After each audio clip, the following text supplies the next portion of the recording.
दोस्तों नमस्कार, मेरा नाम है अनूप आकाश वर्मा और आप देख रहे हैं द रिपोर्टर हिंदी। उत्तर प्रदेश विधानसभा चुनाव 2027 के मद्देनजर शामली जिला पश्चिमी उत्तर प्रदेश की सबसे महत्वपूर्ण चुनावी प्रयोगशालाओं में से एक माना जा रहा है। जिले में कुल 3 विधानसभा सीटें हैं, कैराना, थाना भवन और शामली।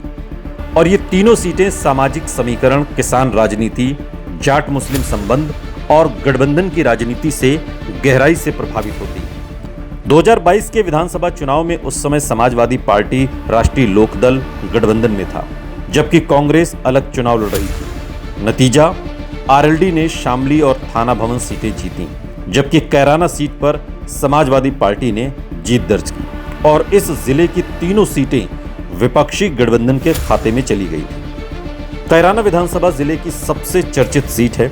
यहाँ मुस्लिम मतदाता बड़ी संख्या में हैं, जबकि जाट, गुर्जर, दलित, कश्यप, सैनी और वैश्य समुदाय भी चुनावी परिणाम को प्रभावित करते हैं। धार्मिक दृष्टि से ये मिश्रित सीट है और मुस्लिम वोट निर्णायक भूमिका निभाते हैं। 2022 में समाजवादी पार्टी ने यहाँ पर जीत दर्ज की थी। 2024 के लोकसभा चुनाव में भी विपक्षी गठबंधन को इस क्षेत्र में अच्छा समर्थन मिला था।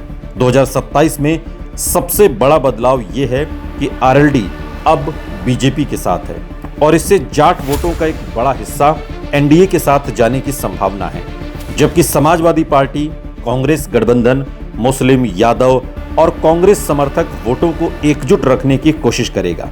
यदि जाट वोट पूरी तरह एनडीए के साथ जाते हैं तो मुकाबला बेहद करीबी हो सकता है, लेकिन यदि स्थानीय उम्मीदवार और किसान मुद्दे विपक्ष के पक्ष में जाते हैं तो सपा कांग्रेस गठबंधन भी मजबूत चुनौती देगा।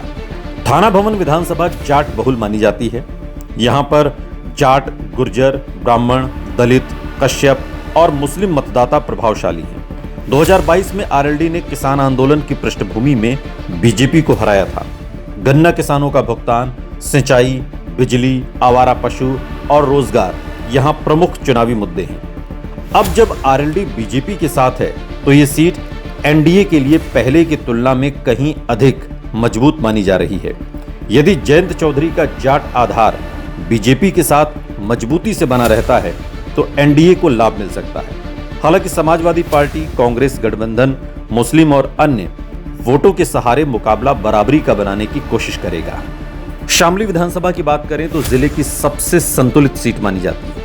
यहाँ जाटों का प्रभाव काफी मजबूत है, साथ ही मुस्लिम, वैश्य, ब्राह्मण, गुर्जर और दलित मतदाता भी महत्वपूर्ण संख्या में हैं। 2022 में आरएलडी के प्रसन्न कुमार चौधरी ने बीजेपी को हराया था। ये सीट किसान आंदोलन का प्रमुख केंद्र रही थी और गन्ना किसानों के मुद्दे ने चुनाव को प्रभावित किया था। 2027 में आरएलडी के बीजेपी के साथ आने से यहाँ का पूरा चुनावी समीकरण बदल गया है। बीजेपी आरएलडी गठबंधन जाट और गैर यादव पिछड़े वर्ग के वोटों को अपने पक्ष में रखने की कोशिश करेगा, जबकि समाजवादी पार्टी, कांग्रेस गठबंधन मुस्लिम, यादव और कांग्रेस समर्थक वोटों के सहारे चुनौती देगा। पूरे शामली जिले का जातीय और धार्मिक समीकरण देखें तो जाट और मुस्लिम सबसे प्रभावशाली सामाजिक समूह हैं। इनके अलावा गुर्जर, दलित, ब्राह्मण, वैश्य, कश्यप, सैनी और राजपूत समुदाय भी कई क्षेत्रों में निर्णायक भूमिका निभाते हैं। 2013 के दंगों के बाद जाट मुस्लिम ध्रुवीकरण लंबे समय तक चुनावी राजनीति का प्रमुख आधार रहा, लेकिन किसान आंदोलन ने दोनों समुदायों के बीच कुछ क्षेत्रों में राजनीतिक दूरी कम की। 2022 में इसी सामाजिक माहौल का लाभ आरएलडी सपा गठबंधन को मिला था। अब 2027 में आरएलडी का बीजेपी के साथ जाना इस जिले की राजनीति में सबसे बड़ा बदलाव माना जा रहा है।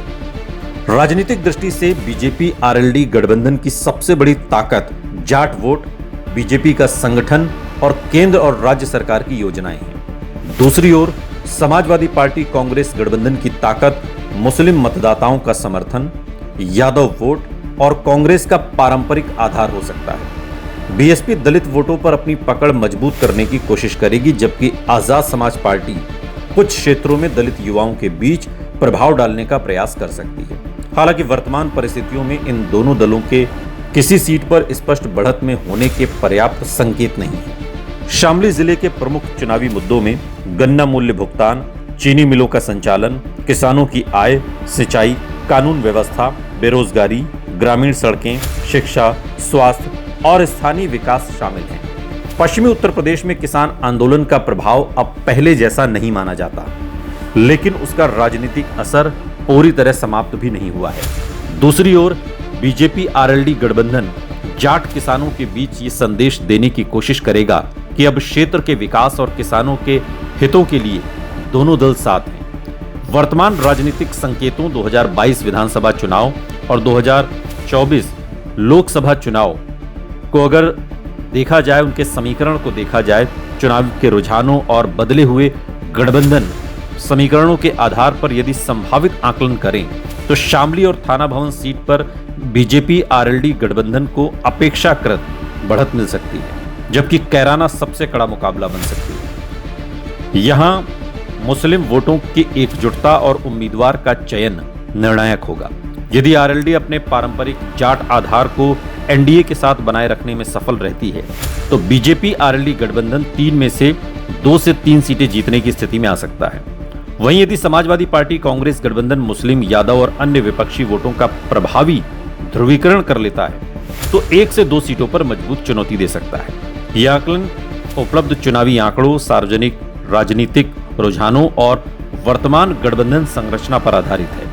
वास्तविक परिणाम उम्मीदवारों, स्थानीय मुद्दे, चुनाव प्रचार और मतदान के समय की परिस्थितियों पर भी निर्भर करेगा।